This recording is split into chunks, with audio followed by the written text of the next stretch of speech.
Vamos conversar hoje um pouquinho sobre utilização dos substratos energéticos, né? A minha ideia aqui... Opa! O que aconteceu? Voltou para o... Tenta compartilhar de novo, né? Bom, voltou. Agora. A minha ideia aqui não é a gente ficar discutindo bioenergética, né? Muito pelo contrário. A ideia é a gente tentar ver de forma, vamos dizer, real o que acontece com os sistemas energéticos quando a gente faz atividade física. Quando a gente estuda bioenergética, a gente compartimentaliza as coisas, né? Separa a glicólise de ATP-CP, de ciclo de Krebs e tal, acho que até para tentar facilitar o entendimento. Mas aqui a gente não vai entrar em detalhes sobre cada um dos sistemas, e sim tentar ter uma visão mais geral de como que eles interagem, né? Como eles funcionam em diversas situações.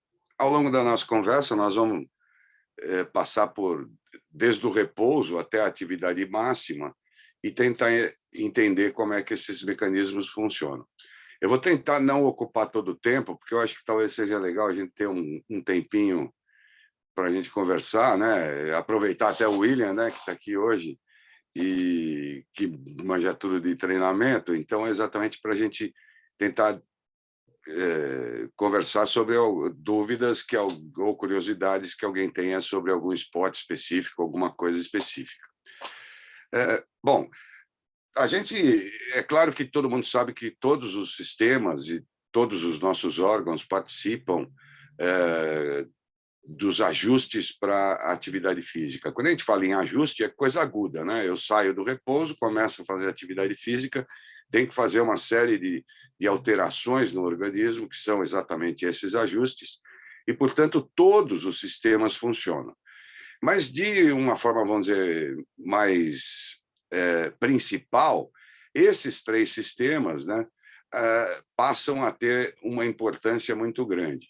O sistema ventilatório, então, portanto, fazendo a captação de oxigênio do ar atmosférico, depois esse ar dentro dos pulmões passa para o sangue, né, através da difusão alvéolo capilar, depois o sistema de transporte, que vai levar esse oxigênio até todas as células. No nosso caso aqui, né, as células musculares. E aí, de novo, lá no músculo, por difusão, novamente, né, por diferença de pressão entre os dois compartimentos, a gente tem a diferença arteriovenosa de O2, que é exatamente essa passagem do oxigênio do sangue para dentro do músculo, e lá dentro do músculo, na mitocôndria, esse oxigênio vai funcionar como combustão dos substratos energéticos, né? dos combustíveis nossos.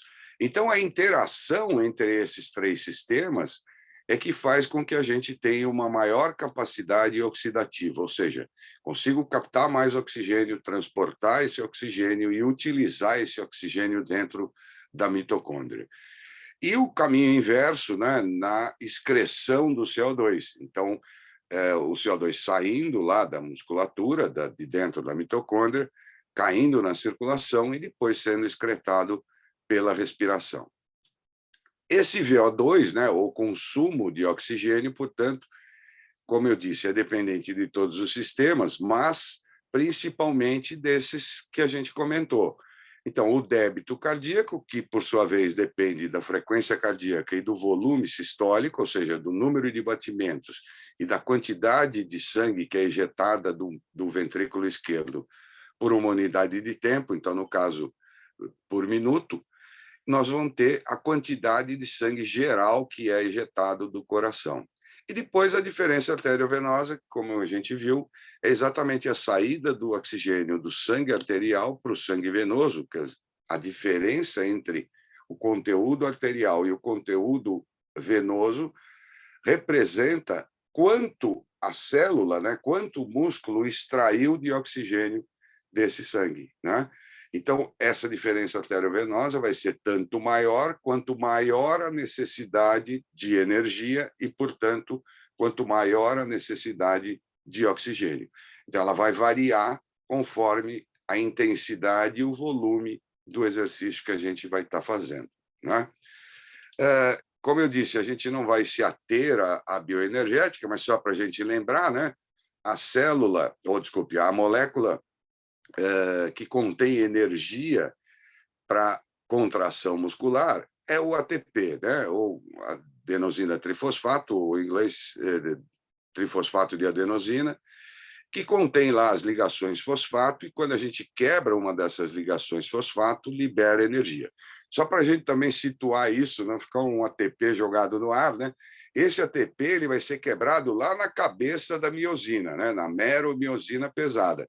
Quando a gente tem o acoplamento da miosina com a actina, então faz a ativação do complexo actomiosina, na presença de magnésio, eu tenho a quebra do ATP aqui na cabeça da miosina, e a miosina faz aquele movimento de cremalheira, tracionando a actina e, portanto, fazendo o deslizamento das miofibrilas, encurtando os sarcômeros, tracionando um tendão e, portanto, executando um movimento, né? Então, todo esse maquinário energético serve para fornecer oxigênio, para fornecer ATP lá para a cabeça da miosina, para a gente ter a contração muscular, né?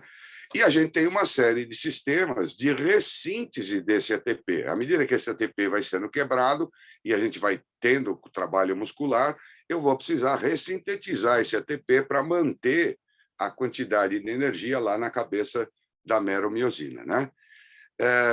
E a gente sabe que, então, esses ATPs são produzidos basicamente por 3 sistemas: o sistema do fosfato, desculpe, antes, né? O sistema da glicólise, né? Ou sistema anaeróbio, que a gente fala anaeróbio alático, porque é simplesmente a quebra da glicose ou do glicogênio até ácido pirúvico e depois acetilcoenzima A. Nesta transformação, a gente já tem a produção de ATP. Como não há formação, como há formação de ácido lático nesse processo, a gente vai chamar esse processo, eu falei errado antes, né, de processo anaeróbio lático, né? A formação de acetilcoenzima A é o ponto central da utilização dos substratos energéticos. A gente viu que a glicólise transforma glicose ou glicogênio em acetilcoenzima A.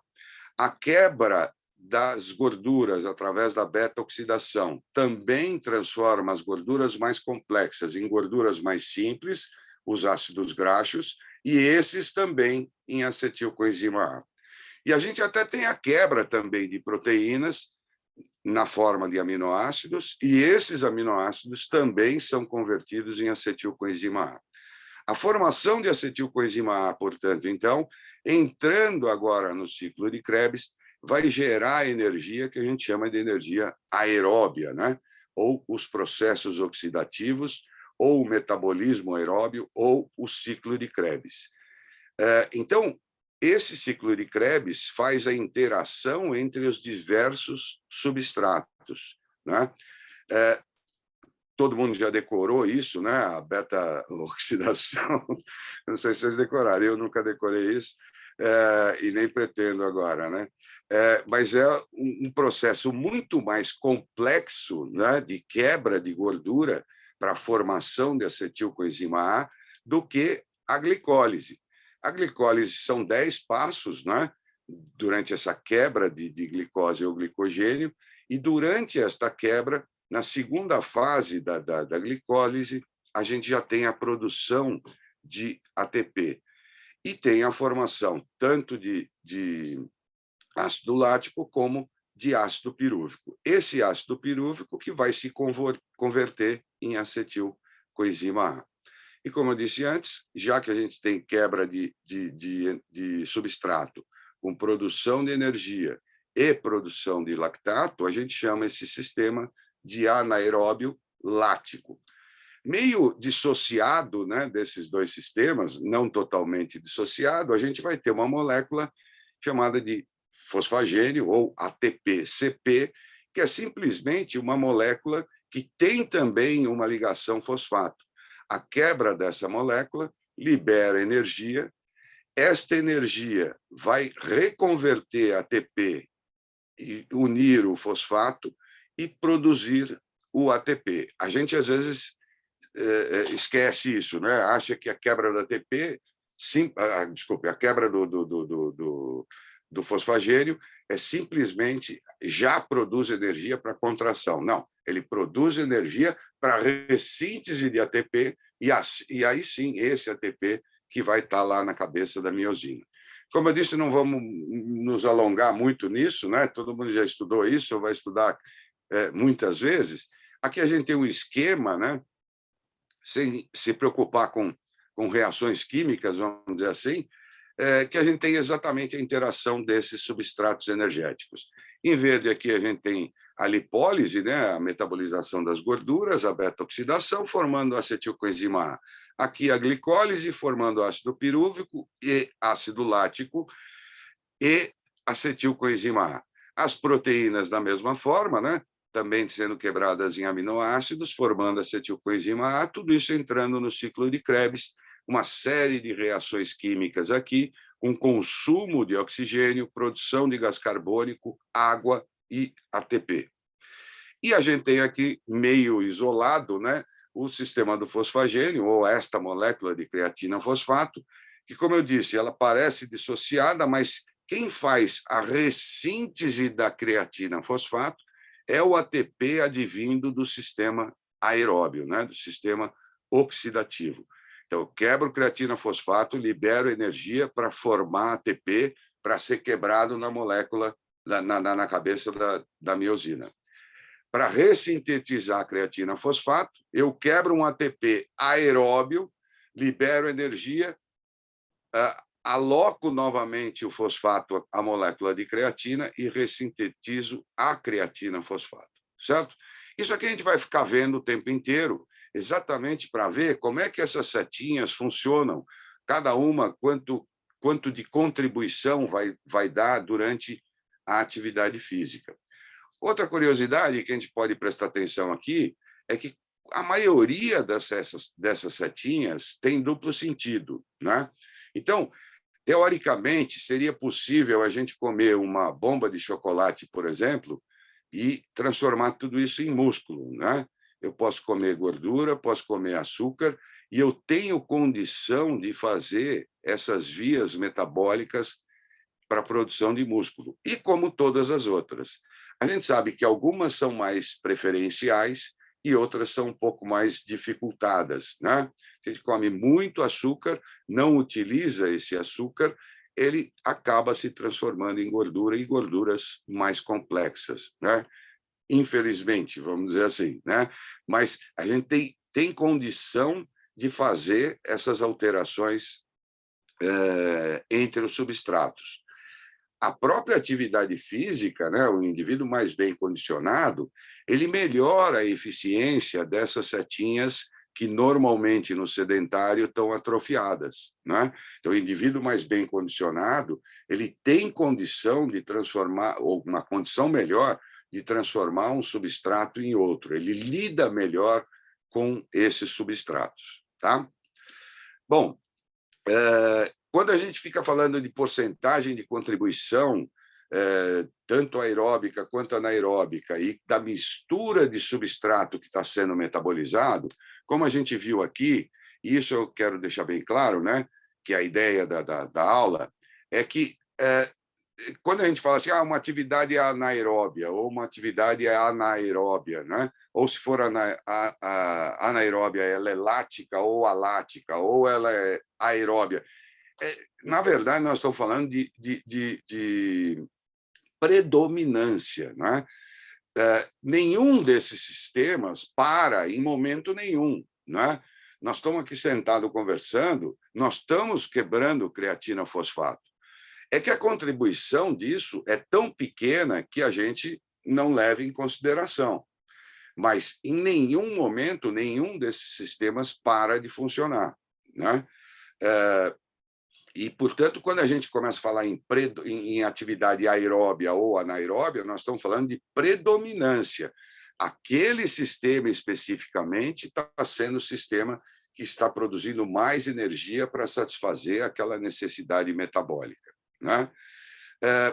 E para a gente saber qual que é a porcentagem de substrato que está sendo utilizada, né? Porque normalmente a gente acaba considerando as proteínas como irrelevantes, mas a gente sabe que em determinadas situações o fornecimento de energia às custas de proteína é bastante importante, e vamos imaginar um indivíduo em jejum ou desnutrido, né?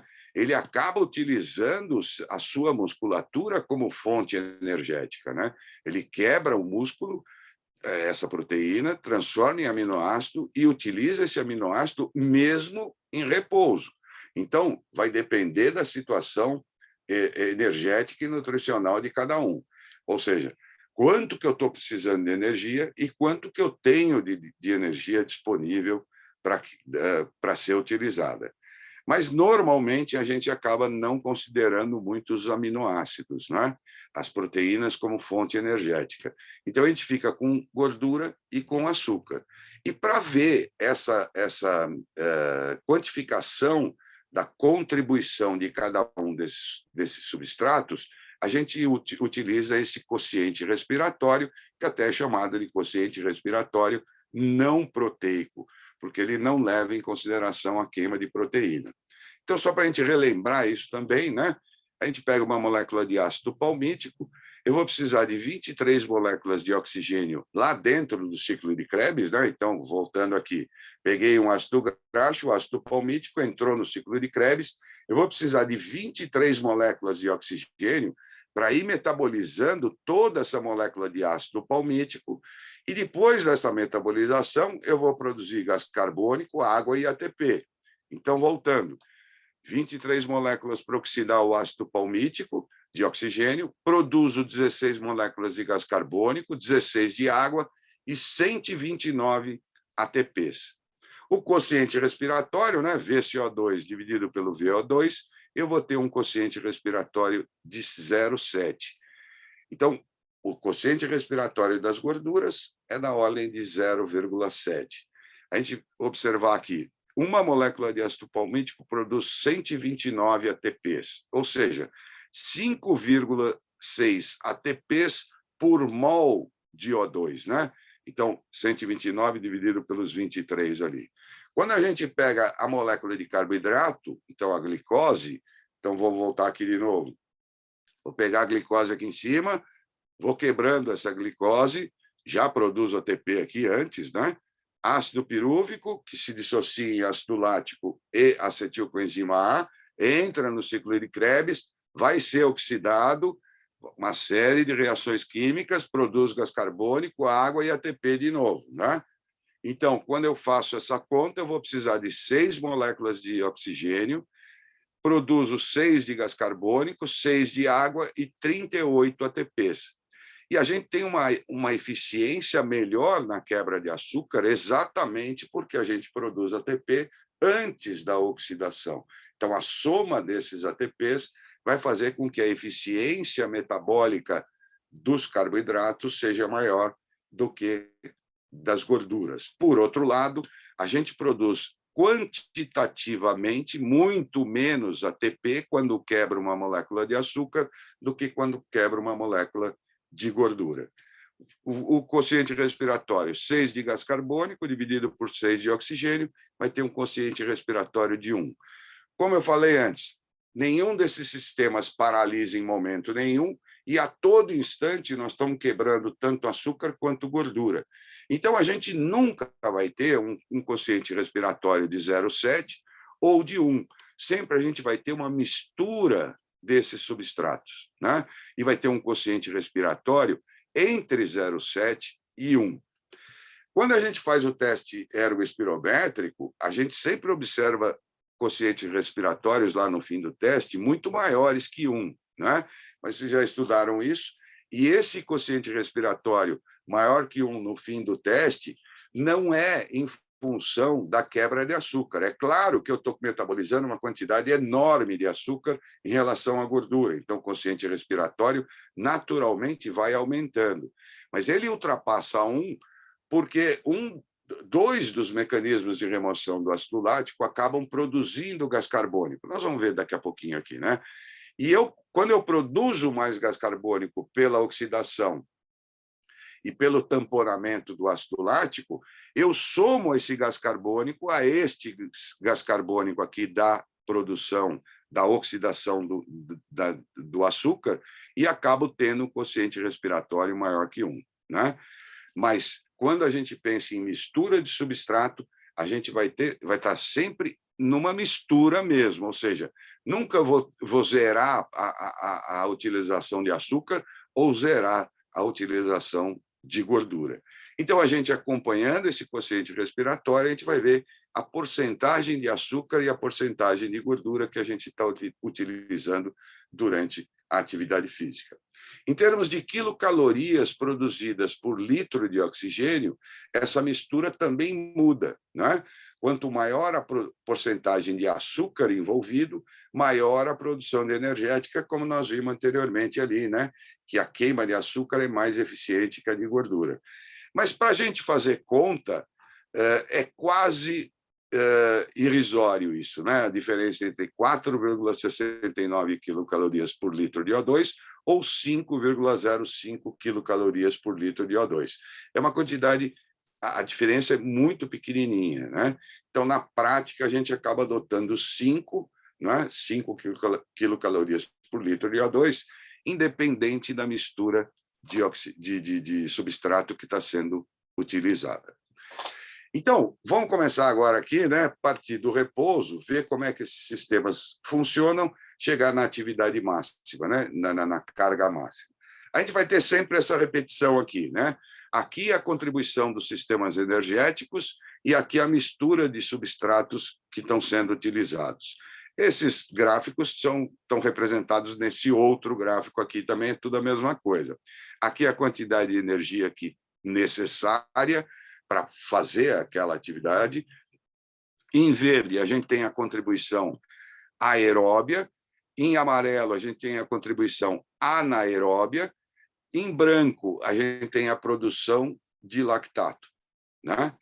E, evidentemente, que o indivíduo que está em repouso, a necessidade metabólica é muito pequenininha. Então, a atividade do ciclo de Krebs aqui está muito tranquila. Eu quebro um ATP-CP de vez em quando, eu quebro uma glicose e um glicogênio, né? Produzo energia anaeróbia, mas a grande maioria da energia vem do metabolismo oxidativo. Então, 99% da energia fornecida para o indivíduo em repouso vem do metabolismo oxidativo. 1% vem do metabolismo anaeróbio. E a gente vê que, mesmo em repouso, a gente tem uma participação de em torno aí de 30% de açúcar em relação a 70% de gordura. Estas relações, elas variam muito, principalmente no repouso, né? Depende do tipo de alimentação que a gente faz. O William é mestre aí no diabetes, né? Sabe que o diabético tem esse metabolismo de repouso também alterado. Depende da nossa medicação, depende da hora que eu fui dormir, da hora que eu acordo, depende do meu estado emocional, do tipo de remédio que eu tomo ou não tomo, depende dos meus hábitos alimentares. Eu posso estar em repouso, mas ser um atleta, eu posso estar em repouso e ser um sedentário. Então, essa mistura varia bastante. Mas também não é tanto assim, né? Ela pode variar de 15% a 35%, vamos dizer assim, de açúcar, né? Mas já faz uma diferença bastante grande, né? Então, isso a gente observa individualmente, né? É uma média geral, esse 30 a 70, mas individualmente ele tem uma variação bastante grande. Então, durante o repouso, um ATP, outro quebrado fornecido pela creatina fosfato, 30% de contribuição anaeróbia, 30% de contribuição de açúcar, 70% de contribuição de gordura, 99% da energia fornecida aeróbia e 1% da energia fornecida anaeróbia. Aí o indivíduo levanta e começa a fazer atividade física, né? Uma caminhada leve. Imediatamente, a gente precisa de energia, quer dizer, para dar o primeiro passo, eu já preciso de energia. Agora, você imagina esse ciclo de Krebs, eu sempre imaginei isso como uma roda d'água, né? Que à medida que entrava mais água, ou uma turbina, né, de hidroelétrica, né? À medida que entra mais água nessa roda, ela gira mais e produz mais energia. E a água que entra nessa roda é exatamente o fornecimento da acetilcoenzima A. Então, quando eu aumento o fornecimento de acetilcoenzima A, eu giro mais essa roda, produzo mais energia aeróbia. Então, imediatamente, eu precisei de energia para dar o primeiro passo, essa roda ainda não conseguiu girar, né? Então, o que eu fiz inicialmente? Eu quebrei mais creatina fosfato e quebrei mais glicose e glicogênio. Usei este ATP e este ATP anaeróbio. Por isso que, logo inicialmente, a contribuição anaeróbia é muito maior do que a contribuição aeróbia. Mas, ao mesmo tempo, também, imediatamente, essa roda já começa a rodar mais, né? Eu já começo a quebrar mais gordura, estou quebrando açúcar, então esse açúcar, além de produzir essa energia, além de virar ácido lático, ele também vira ácido pirúvico e também vira acetilcoenzima A. Então, imediatamente, a atividade do ciclo de Krebs vai aumentando gradativamente. Vou girando mais, girando mais, girando mais, produzindo cada vez mais energia, até que eu praticamente atinjo a necessidade metabólica. Então, eu acabo voltando exatamente para a situação de repouso. Se eu chegar aqui no comecinho do exercício, né, em segundos, minutos de atividade, essa mistura vai estar muito mais rica em açúcar do que em gordura. Esta contribuição anaeróbia vai estar muito maior do que a contribuição aeróbia nesse início, né? Mas, à medida que eu prolongo a atividade do ciclo de Krebs vai aumentando e, com isso, ela satisfaz a necessidade metabólica. Ou seja, eu acabo voltando exatamente para o ajuste que eu tinha em repouso. É claro que agora, com tudo isso um pouco mais ativado, né? Da mesma forma que se a gente pegar os nossos parâmetros, frequência cardíaca, frequência respiratória, ventilação pulmonar, débito cardíaco, consumo de oxigênio, pressão arterial, redistribuição de fluxo de sangue, todos os nossos parâmetros fisiológicos vão estar um pouco mais elevados, mas em estabilidade como repouso. E à medida que a gente prolonga esta atividade, aquele início onde eu tive uma contribuição anaeróbia maior e, portanto, uma produção de ácido lático maior, então, inicialmente, eu aumentei a concentração de ácido lático, à medida que eu vou prolongando a atividade, eu vou removendo esse ácido lático, né, e vou voltando novamente, de novo, quase a mesma situação de repouso.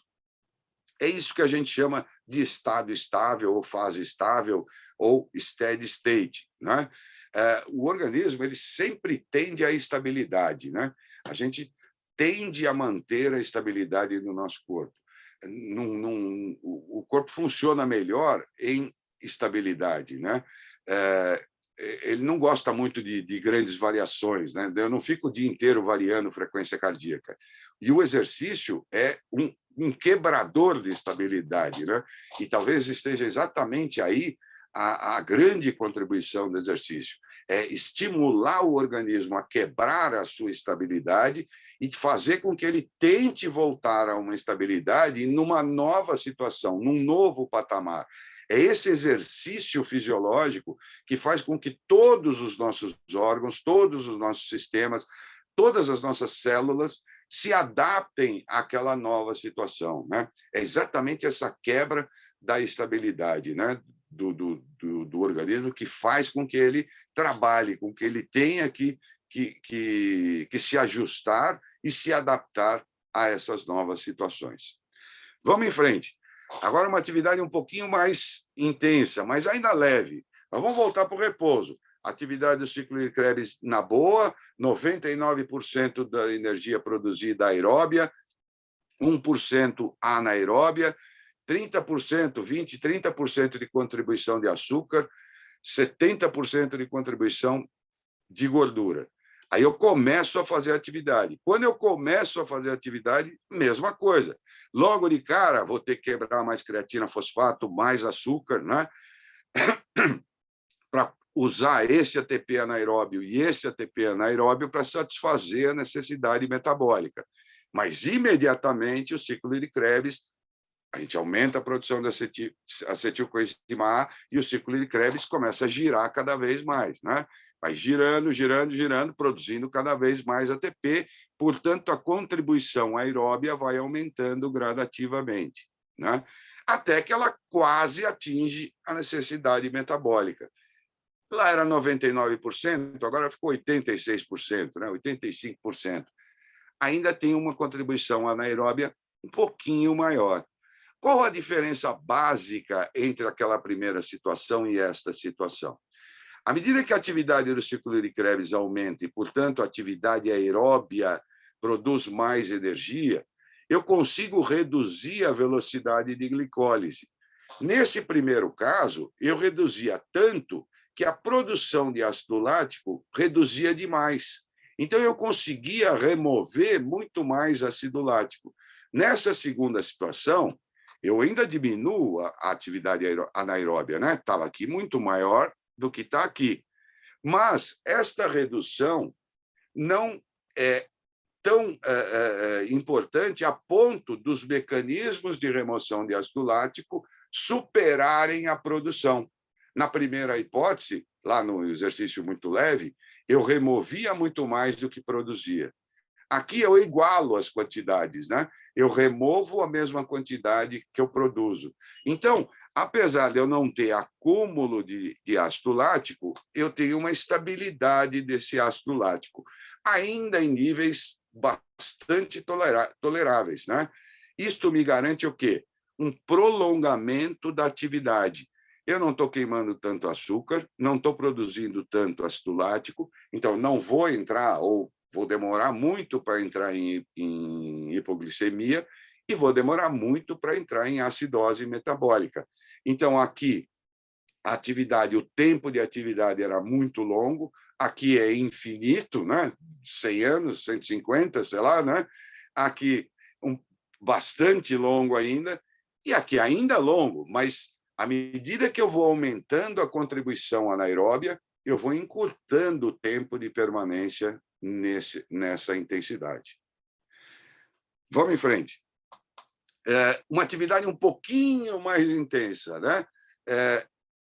Começa tudo de novo, né? Estou lá numa atividade de ciclo de Krebs suficiente para satisfazer a necessidade metabólica, 99% aeróbio, 1% anaeróbio, 20% de 30% de açúcar, 70%, 80% de gordura. Comecei a fazer atividade física, começa a quebrar creatina, fosfato, quebro mais glicogênio, glicose, vou utilizando esse ATP anaeróbio para satisfazer a necessidade metabólica. Mas, imediatamente, a atividade do ciclo de Krebs vai aumentando. A roda vai girando, girando, girando, produzindo cada vez mais ATP, e essa participação aeróbia vai aumentando. Mas veja que a necessidade metabólica, já nesse caso, é bem maior, e, portanto, eu vou precisar de uma contribuição anaeróbia também maior. É claro que nós estamos pondo aqui tudo exemplos, né? Evidentemente que vocês estão entendendo que eu estou colocando situações que alteram o ajuste, né? Mas a gente vai ter entre um e outro, de todos esses, cada um vai ter um ponto diferente, né? E nesse caso, por exemplo, a gente teria uma participação de 50% de cada um dos sistemas energéticos. E isto demanda, evidentemente, uma utilização maior de açúcar e, portanto, também uma participação de 50% de açúcar e 50% de gordura. Qual a diferença, novamente, em relação aos exemplos anteriores? De novo, a contribuição aeróbia no início era pequena, então a ativação da glicólise foi muito importante, né, para satisfazer a necessidade metabólica. À medida que a contribuição aeróbica aumentou, eu diminuí a participação anaeróbia, mas, mesmo assim, agora eu vou precisar de uma contribuição anaeróbia maior, portanto, uma quebra maior de açúcar e, portanto, uma produção de ácido lático maior. Neste momento, eu ultrapasso a capacidade de remoção do ácido lático. Então, a produção fica maior do que a capacidade de remoção de ácido lático. Então, gradativamente, eu vou tendo acúmulo na concentração de ácido lático. Ainda é um acúmulo leve, né? Não é um acúmulo violento. Então, eu ainda consigo prolongar esse tipo de atividade, né? Nós estamos falando dos mecanismos de remoção do ácido lático, vamos lembrá-los, né? Excreção pela urina e pelo suor, uma quantidade relativamente pequena, quase não importante para mudar esta concentração do ácido lático. Quando eu falo concentração, estou falando em concentração sérica, né, de ácido lático, mas uma contribuição, né, pela excreção de urina, pela excreção do ácido lático pela urina e pelo suor. E por exemplo, a gente tem a oxidação, a conversão do ácido lático em outros substratos, né? Nós já vamos explicar cada um deles, né? Até poderia transformar ácido lático em ácido graxo, aminoácido, né? Como a gente viu lá nas setinhas, eu vou voltar lá, mas principalmente em glicose e glicogênio através do ciclo de Cori, né? Lembra desse ciclo? A gente produz ácido lático no músculo, o ácido lático cai na circulação ele vem ao fígado, no fígado ele é convertido novamente em glicose e glicogênio, em glicose, volta para o músculo, convertido em glicogênio, quebrado em ácido lático, cai no sangue, vai para o fígado. Então, esse ciclo de Cori fazendo a transformação de ácido lático em glicose. E o tamponamento do ácido lático pelo bicarbonato de sódio. A oxidação, as setinhas lá que eu falei no começo, ácido lático, e esse ácido lático pode se reconverter em ácido pirúvico, né? Ele entra esse ácido lático, ácido pirúvico, esse ácido pirúvico em acetilcoenzima A, entra no ciclo de Krebs e é oxidado.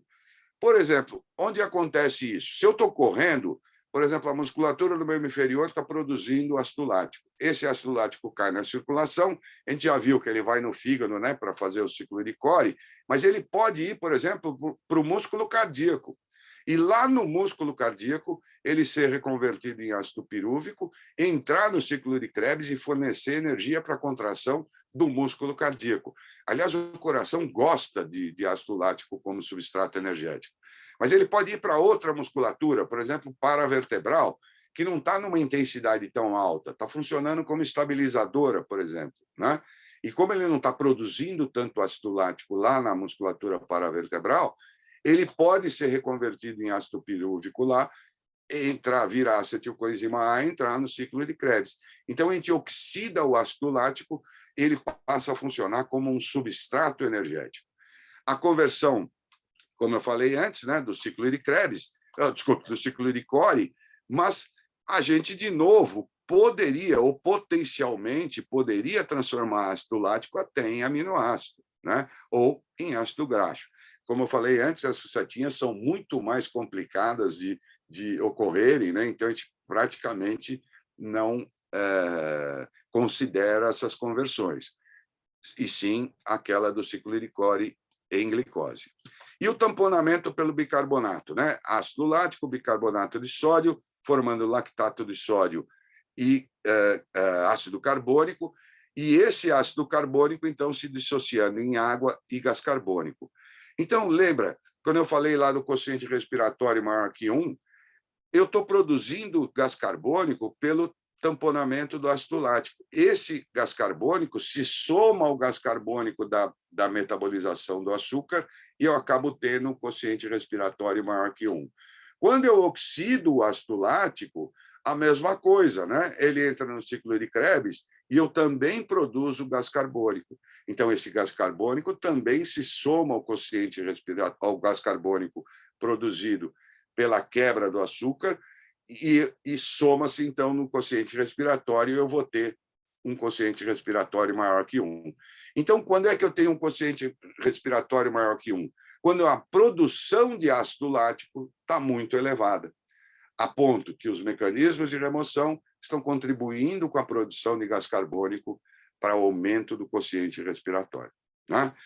É esse aumento do CO2 também que estimula os centros ventilatórios a gente fazer hiperventilação, né?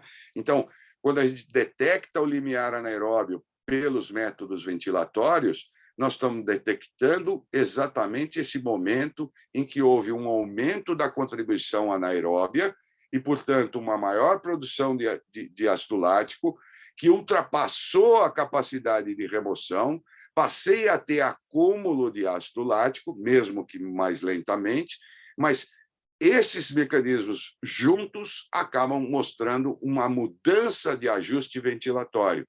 Estimula o centro ventilatório para eu jogar mais gás carbônico para fora, que está sendo produzido pela oxidação e pelo tamponamento do ácido lático. Vamos em frente. Vou ter mais uns 15 minutos aqui, então a gente acaba rápido. Então, mais uma intensidade, agora pesada, né? Começa tudo igual, né? Sai do repouso, lá, atividade tranquila do ciclo de Krebs, 99%, 1% anaeróbio, 20% de açúcar, 30% de açúcar, 70% de gordura. Aí começa a fazer atividade física. A necessidade metabólica aumenta imediatamente, quebro muito a glicose, quebro muito a TPCP, aumenta a participação anaeróbia absurdamente, a atividade do ciclo de Krebs vai aumentando, produzindo cada vez mais ATP, mas mesmo assim a sua contribuição acaba ficando muito pequena. Então, 80% de açúcar e 20%, 80% anaeróbio e 20% aeróbio, né? Eu inverti a mistura de substrato aqui. Passei a ter 80% de queima de açúcar e 20% de queima de gordura. Isso faz com que a glicólise esteja tão ativada que a produção de ácido lático é tão grande que agora eu ultrapassei muito a capacidade de remoção, né? E, portanto, o acúmulo de ácido lático vai se fazendo cada vez mais rápido, né? O tempo de atividade vai ficando cada vez mais curto. E quando a gente vai para uma atividade muito pesada, eu praticamente inverti a situação que eu estava em repouso, né? Pior até, né? Em termos de contribuição energética, sim, 99% anaeróbio e 1% aeróbio, mas a participação do substrato energético de açúcar é gigante, né? Por isso que a gente acaba falando, esse exercício é anaeróbio. É lógico que ele é anaeróbio, né? Ele é predominantemente anaeróbio. Mas veja bem, pensa de novo desde o começo. Estava lá em repouso, tudo estabilizado, bonitinho, atividade do ciclo de Krebs na boa, 99% de contribuição. Então, comecei a fazer atividade, a necessidade metabólica aumentou absurdamente. Comecei a quebrar um monte de glicose, um monte de creatina fosfato, mas isso aqui não paralisou, muito pelo contrário. A atividade do ciclo de Krebs foi aumentando no limite. Ele está produzindo o máximo possível de energia que ele pode. Então, eu estou com atividade aeróbica no máximo. Eu não posso dizer que essa atividade é anaeróbia, não é? Quer dizer, ela é predominantemente anaeróbia, mas o VO2 ele está no limite. Está no supramáximo, né? Estou produzindo muito mais energia do que o meu VO2 suporta, mas ele está no máximo. Então, quando a gente faz alguma atividade com essa característica, a gente está estimulando o metabolismo aeróbio absurdamente. Qual é o problema, vamos dizer assim, né? Que depois talvez o William até nos ajude. Não é um problema, mas qual é o X da questão aqui? É o tempo de permanência nessa atividade só, né? Quanto tempo esse metabolismo aeróbio vai ficar aumentado aqui, se isso é suficiente para causar adaptações mais importantes ou não? Hoje em dia a gente sabe que é, né? Mesmo porque, se eu ficar aqui 10 segundos, 20 segundos nesse tipo de atividade, quando eu parar a atividade, o metabolismo não vai cair imediatamente, né? A gente vai ter aquele débito de O2, que a gente chama, né? O metabolismo vai caindo lentamente. O que quer dizer esse metabolismo caindo lentamente? A glicólise e a ATP-CP reduzem imediatamente, mas a atividade aeróbia se mantém durante muito mais tempo elevada, né? Então, aquele exercício de 30 segundos, ele pode se transformar no exercício de meia hora, 1 hora, ou seja, eu tenho um estímulo da produção aeróbia que se mantém elevada durante muito mais tempo, né? Então, a ideia, a gente entender isso, cada vez que você olhar para um exercício, para uma atividade, você entender que todos esses mecanismos estão funcionando ao mesmo tempo. É verdade que aqui ainda está um pouco didático, né? Na prática propriamente dita, a gente tem situações um pouco mais complexas. O resumo disso que nós falamos. Então, quando eu faço o teste ergoespirométrico, diferente do que eu mostrei, eu não paro o exercício depois de 9 quilômetros, né? Depois de uma intensidade, né? Eu continuo a atividade. No caso aqui, se eu parasse, aconteceria isso, né? A concentração de ácido lático iria caindo e ele voltaria para a situação de repouso. Aqui é a mesma coisa, né? A partir de uma certa velocidade, é claro que tudo isso aqui exemplos, né? Cada um tem a sua característica, a sua velocidade e a sua frequência cardíaca, a gente vai tendo mudança de comportamento. Exatamente essa mudança de comportamento que a gente detecta no teste. E eu acabo tendo 2 pontos de alteração. O primeiro, em que eu já não tenho mais remoção de ácido lático, e sim equilíbrio no ácido lático, e o segundo, onde eu passo a ter acúmulo de ácido lático. Isso, em termos de concentração de ácido lático, está em torno de 2 milimolares o primeiro ponto e de 4 milimol o segundo ponto. Eu determino aqui qual era a velocidade de cada um desses pontos e qual que era a frequência cardíaca de cada um desses pontos. E a coisa se resolve, né? Ou seja, eu divido o ajuste fisiológico em 3 grandes grupos. Um grupo onde o VO2 era compatível com a ventilação pulmonar, eu aumentava a ventilação para consumir mais oxigênio. Um segundo momento, onde eu ventilo para jogar gás carbônico para fora, então isso significa que a contribuição anaeróbia aqui é maior, que a produção de ácido lático aqui é maior, tanto que eu tampono e oxido, produzo gás carbônico, estimulo a ventilação para ela se ajustar e conseguir jogar esse gás carbônico para fora. E um terceiro ponto em que eu não tenho mais ajuste de coisa nenhuma, né? É o Deus nos acuda, vamos com o que tem, né? Eu estou produzindo energia absurdamente, tanto aeróbia quanto anaeróbia, estou produzindo ácido lático aos montes, estou removendo aos montes e, mesmo assim, os acúmulos vão ocorrendo e o tempo de permanência nessa intensidade vai ser cada vez menor. Então, de novo, só para a gente relembrar as 3 fases, né? Quando eu fizer esse gráfico para um indivíduo, acabou a graça, né?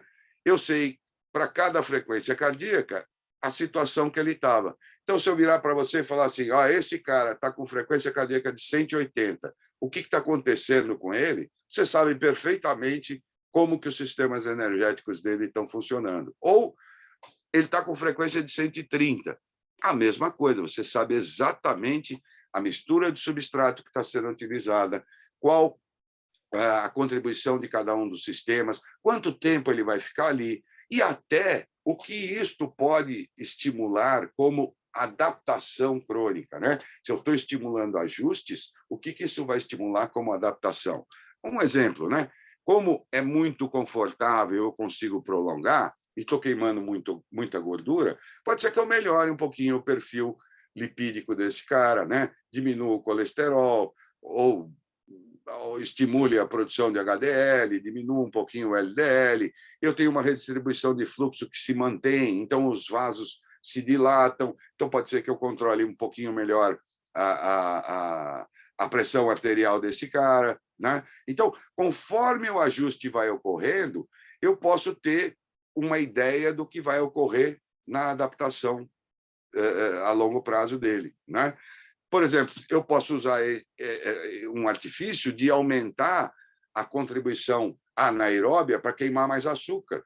Talvez seja importante no cara que tenha diabetes, né? Eu aumentar essa queima de açúcar, não ficar fazendo com que ele queime só a gordura, né? Depois o William me explica se está certo ou não, né? Então, em linhas gerais, baixo custo de energia, baixo consumo de açúcar, baixa produção de ácido lático, baixa produção de calor, então talvez não me preocupe muito aqui com hidratação e desidratação, claro que depende do clima.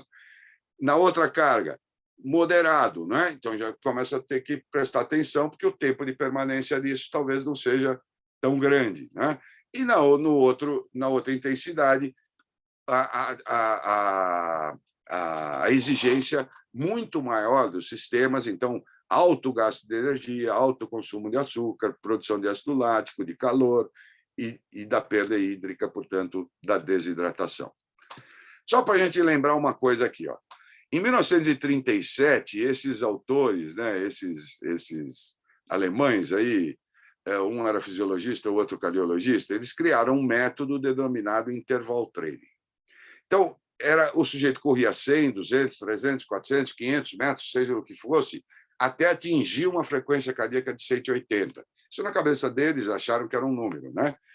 E aí parava o exercício para a frequência, até que a frequência caísse em 120 para 120 batimentos. E repetia isso novamente, descanso, repetia, descanso. Em 21 dias, eles observaram um aumento de 20% no débito cardíaco. Então, de novo, veja o que nós acabamos de falar, né?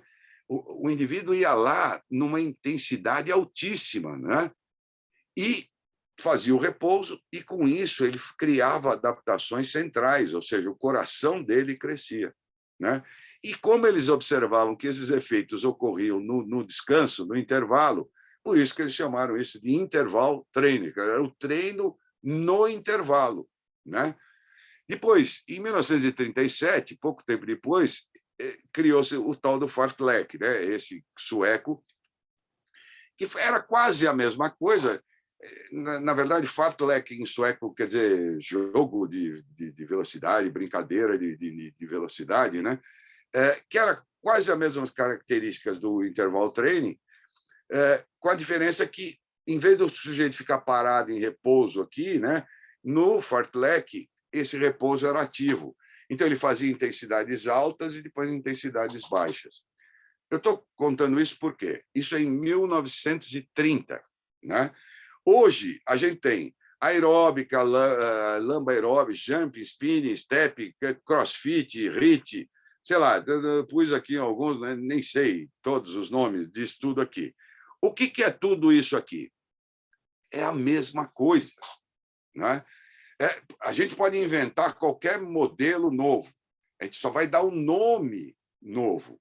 O modelo fisiológico continua sendo o mesmo.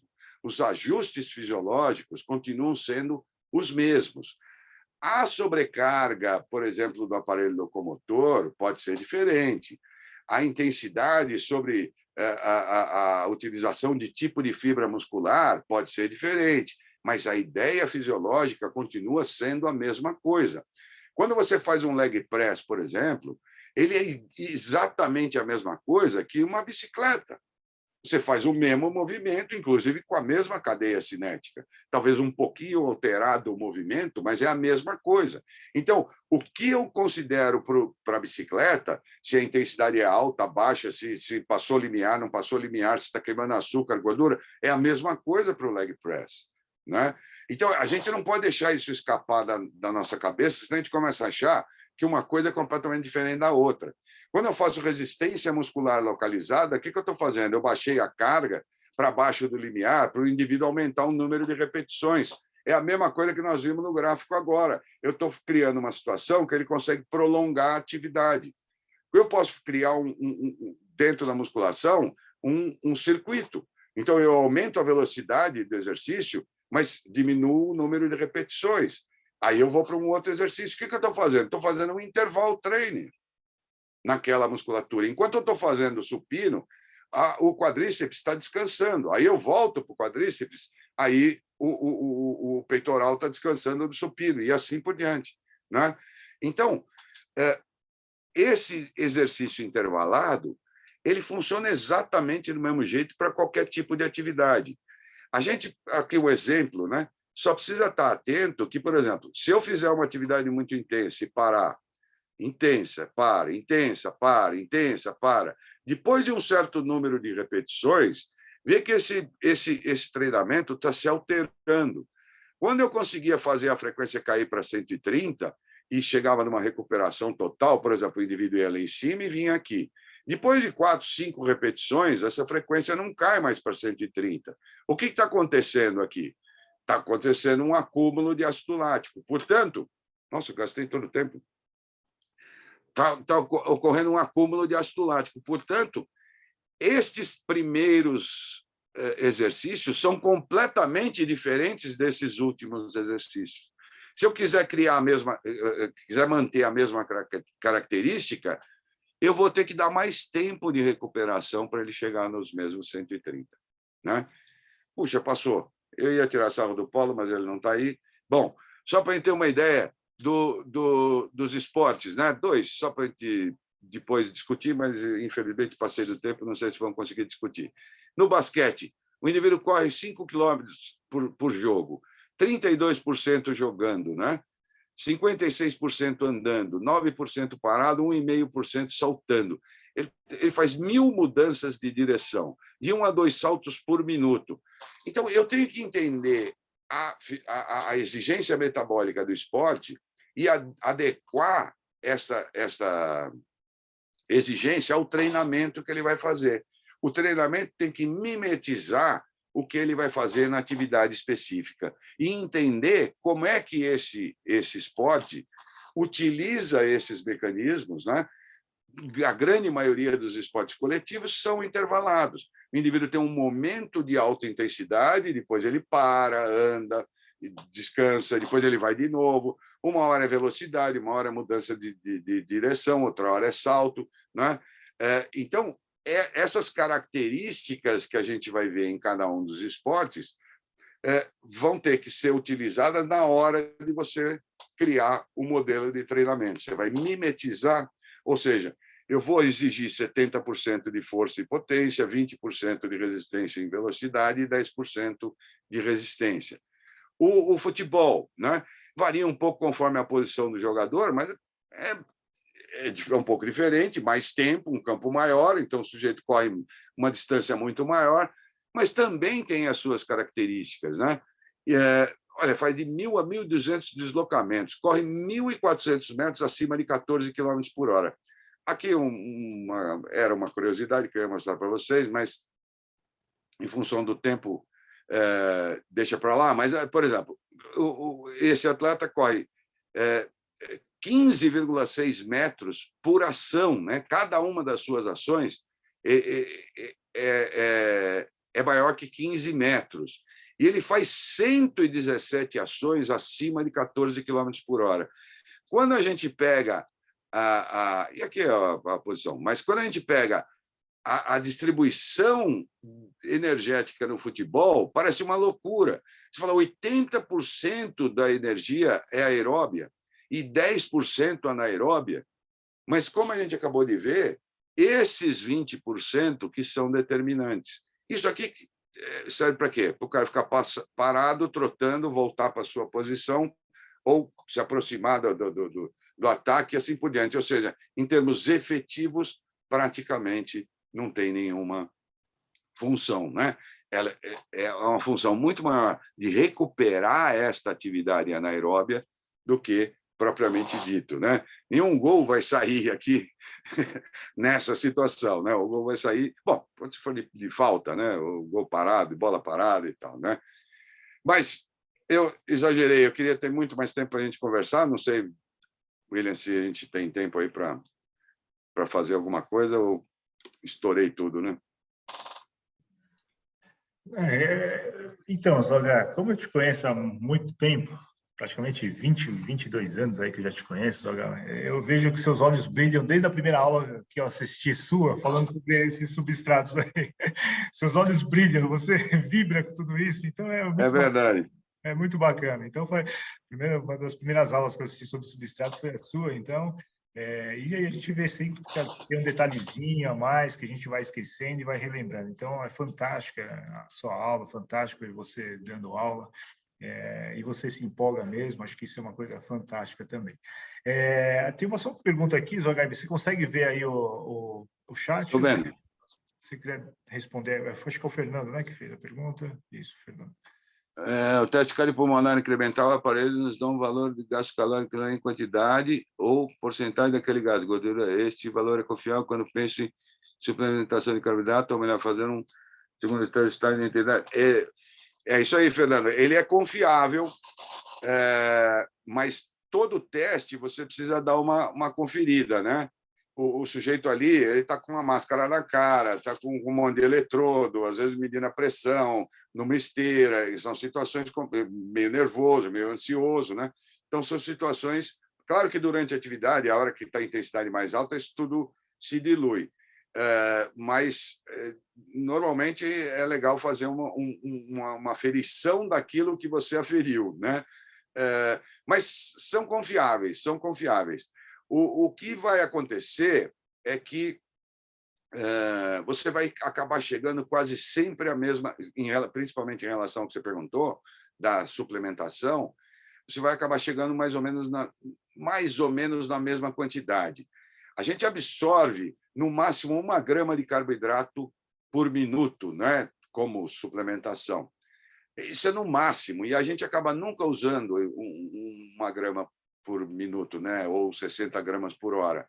A gente acaba usando 45, 40, 50, mas, realmente, se você perceber que aquele indivíduo propriamente dito tem um gasto muito mais elevado do que o outro, aí talvez deve ir para uns 55, né?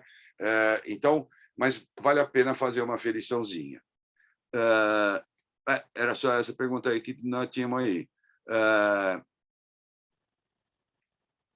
Outra coisa só que eu queria dizer, para não alongar, o teste ergoespirométrico ele dá muito mais informação do que a gente vê normalmente, né?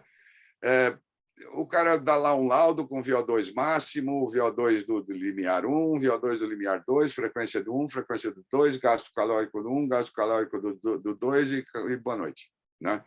A gente pode ver eficiência cardíaca, né? A gente pode ver eficiência ventilatória, a gente pode ver eficiência metabólica, né?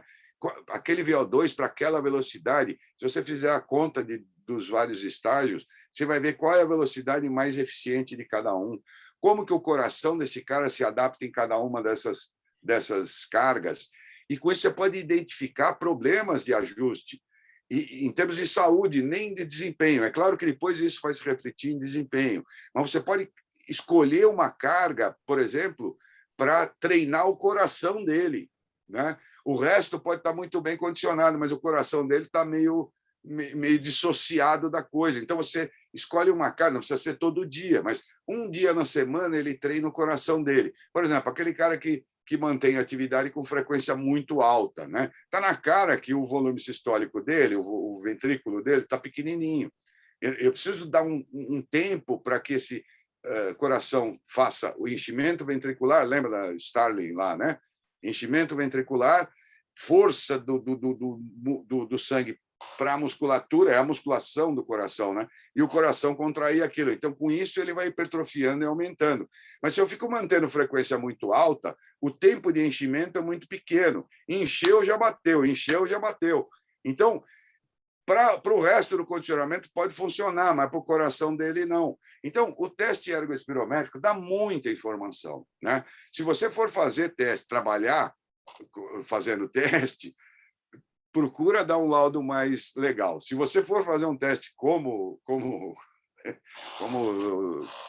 cobaia, aí, exige do cara mais dados, ou pelo menos a planilha de dados, e você mesmo fica lá xeretando os seus dados lá, porque dá muito mais informação do que a gente vê normalmente, né?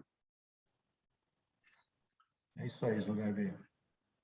Só tem os agradecimentos. Bom, William. Não, só tem os agradecimentos. Falei besteira lá falei besteira do diabetes, não? Não, você nunca fala besteira, não, Zogaib. Mas é uma coisa bem interessante isso, né, Zoga? A gente vê esse metabolismo, né, de carboidratos, de gordura, e a gente vê a suplementação, que a suplementação também está mudando em relação, né, a uma suplementação de um nível, um índice glicêmico mais baixo, né, e mais prolongado, e metabolização de carboidrato, de gordura, de acordo com a suplementação energética, a suplementação também hoje que tem. E uma coisa que é interessante, né, é que você falou, o pessoal vai, vou fazer cardio hoje, vai para a esteira, né? Ah, hoje é cardio. Aí fica lá a 120 batimentos ali, não está fazendo tudo menos cardio, né? Então, isso que você colocou, essa intensidade maior é necessária, né? O treinamento intervalado, que já existe há muito tempo, que agora virou modo HIIT, mas isso daí já existe, é o que você falou, há muito tempo. E só que um pouquinho modificado. Mas acho que é importante isso mesmo, a gente tentar trazer as coisas lá da origem e modificar para o mundo real, né? E para ficar algumas coisas que tenham modismo, mas que levem para o bem também, né? Então, tem alguns Não, modismos é aí. legal o modismo, William. Eu nunca fui contra nada disso, não. Muito pelo contrário, porque isso estimula a pessoa a ir Sim, lá exatamente. fazer. Esse negócio de corda de navio e tal. Pô, espetacular isso. Espetacular, é sério. Isso eu sei disso. Agora, nós temos que ver isso com outros olhos, é diferente, né? Exatamente. Quer dizer, com outros olhos não, com os mesmos olhos. Isso aí, então. Então é isso, Sr. Gabi, muito obrigado aí pela aula, novamente espetacular. Acho que ninguém tem mais nenhuma pergunta, e já passamos até um pouquinho do tempo. Agradeço aí e uma boa semana aí para todo mundo aí. Obrigado, Zogar. Valeu, gente, abração. Até mais.